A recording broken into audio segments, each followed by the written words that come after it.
बच्चों जैसा कि आप लोग जानते होंगे, प्रत्येक तत्व अपने बाह्यतम कोष का अष्टक पूरा करना चाहता है। उसी के सिलसिले हम उसकी वैलेंसी को ज्ञात करने में थोड़ी सी बातें करेंगे।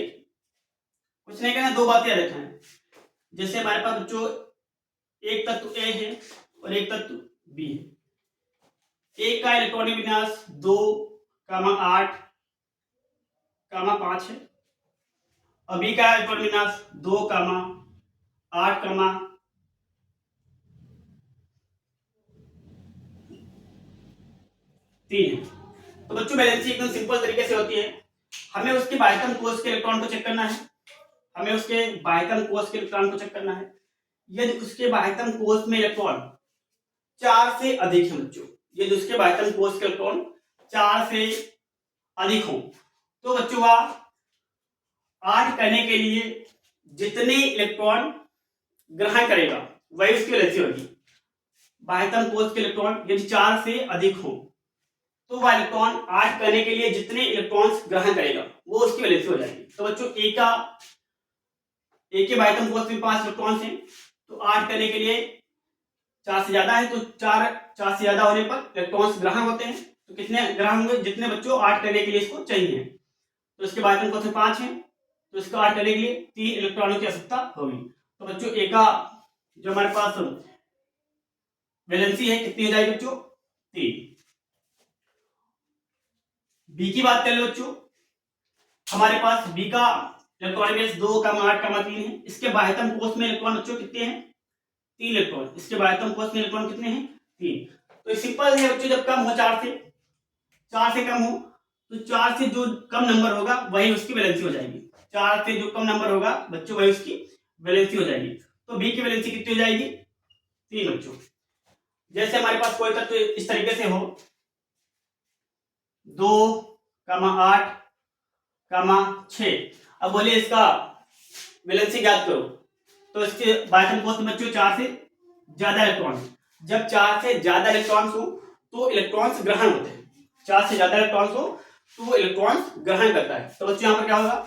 8 करने के लिए कितने इलेक्ट्रॉन्स ग्रहण होंगे? 2 इलेक्ट्रॉन्स। तो इसकी वैलेंसी कितनी हो जाएगी? जो भी तत्व होगा उसकी वैलेंसी बच्चों 2 हो जाएगी। जैसे हमारे पास कोई तत्व है, उसका इलेक्ट्रॉनिक विन्यास 2,8,2 है या 2,8,1 है। तो बच्चों इसका इलेक्ट्रॉनिक विन्यास कितना हो जाएगा? उसके बाह्यतम कोष में इलेक्ट्रॉन कितने हैं? 4 से कम है। तो 4 से कम हो तो जो इलेक्ट्रॉन्स होते हैं वही उसकी वैलेंसी होती है। तो बच्चों इसका इलेक्ट्रॉनिक विन्यास ये है, तो इसकी वैलेंसी कितनी हो जाएगी?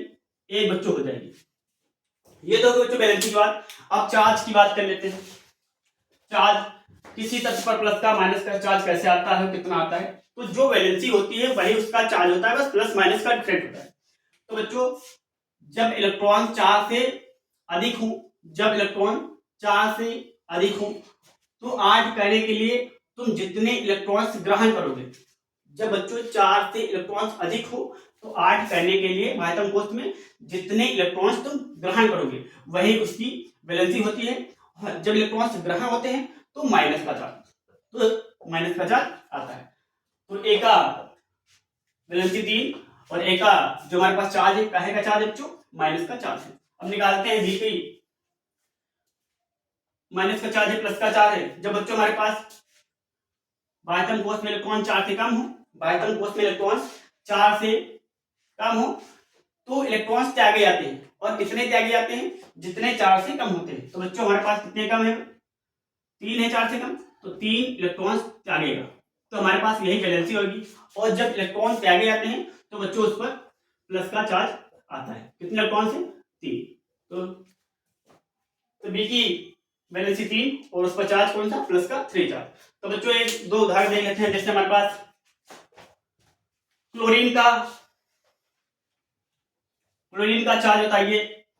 क्लोरीन 17 नंबर पर होता है। 17 नंबर पर 2,8,7 क्लोरीन का बताना बच्चों। 2,8,7। तो इसके बाह्यतम कोष में जो इलेक्ट्रॉन्स हैं 4 से अधिक हैं। जब 4 से अधिक होते हैं तो इलेक्ट्रॉन्स ग्रहण होते हैं। कितने ग्रहण होते हैं? 8 करने के लिए जितने कम होते हैं। तो 8 करने के लिए इसमें 1 कम है, तो इसकी वैलेंसी कितनी हो जाएगी? 1। अब बच्चों इसमें चार्ज कौन सा होगा, हमने इलेक्ट्रॉन से ग्रहण किया है, कितने ग्रहण किए हैं बच्चों, एक, तो वही उसका चार्ज हो जाएगा, बस उसका क्या लगेगा माइनस, क्योंकि इलेक्ट्रॉन ग्रहण होने पर उसके माइनस का चार्ज आता है।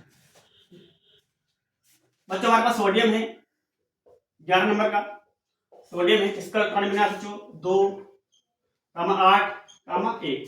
इसका जो इलेक्ट्रॉन विन्यास है 2, 8, 1, इसके बायतम कोष में इलेक्ट्रॉन 4 से कम है, तो इसकी वैलेंसी कितनी हो जाएगी, जब बायतम कोष में इलेक्ट्रॉन 4 से कम हो तो वो अपने बायतम कोष के सभी इलेक्ट्रॉन त्यागता है, तो इसकी वैलेंसी 4 से कम कितने हैं, 1 इलेक्ट्रॉन, तो सभी इलेक्ट्रॉन त्यागेगा 1 इलेक्ट्रॉन। जब इलेक्ट्रॉन त्यागा जाता है तो इसका चार्ज कौन सा आता है बच्चों, प्लस का चार्ज। तो हमारे पास सोडियम की वैलेंसी कितनी हो जाएगी बच्चों, 1, और उसका चार्ज प्लस का 1। बच्चों जिंक का निकालेंगे इसी प्रकार से, कैल्शियम का निकालेंगे, जिंक का इलेक्ट्रॉन मिला देखते हैं 2, 8, 18, 2। तो बच्चों इसके बायतम कोष में इलेक्ट्रॉन्स कितने हैं, 4 से कम है, इसके बायतम कोष में इलेक्ट्रॉन्स 4 से कम है। जब बायतम कोष में इलेक्ट्रॉन 4 से कम हो तो अपने बायतम कोष के सभी इलेक्ट्रॉन्स त्याग देता है, तो बच्चों इसके बाद सभी इलेक्ट्रॉन्स यानी कि 4 से कम कितने हैं, 2, तो इसकी वैलेंसी कितनी हो जाएगी, 2। अब ये इलेक्ट्रॉन त्याग रहा है तो बच्चों काहे का चार्ज आएगा, इलेक्ट्रॉन त्यागने पर प्लस का चार्ज, तो वैलेंसी हो जाएगी 2 और चार्ज प्लस का 2 चार्ज। कैल्शियम भी निकालते हैं बच्चों, कैल्शियम 20 नंबर का तत्व है, कैल्शियम 20 नंबर का 2, 8, 8, 2। तो बच्चों बताएंगे इस पे किस वैलेंसी प्रूफ से इसका चार्ज क्या होगा, तो बायतम कोष के इलेक्ट्रॉन्स 4 से कम है तो इलेक्ट्रॉन्स त्यागेगा, तो वैलेंसी 2, चार्ज कौन सा होगा, इलेक्ट्रॉन त्यागने पर प्लस का चार्ज, तो प्लस का 2। तो बच्चों इसी तरीके से स्कैंडियम टाइटेनियम का चार्ज जरूर बताएं। वीडियो अच्छा लगा हो तो अपने दोस्तों में शेयर करें और इनके आंसर कमेंट बॉक्स में जरूर लिखें।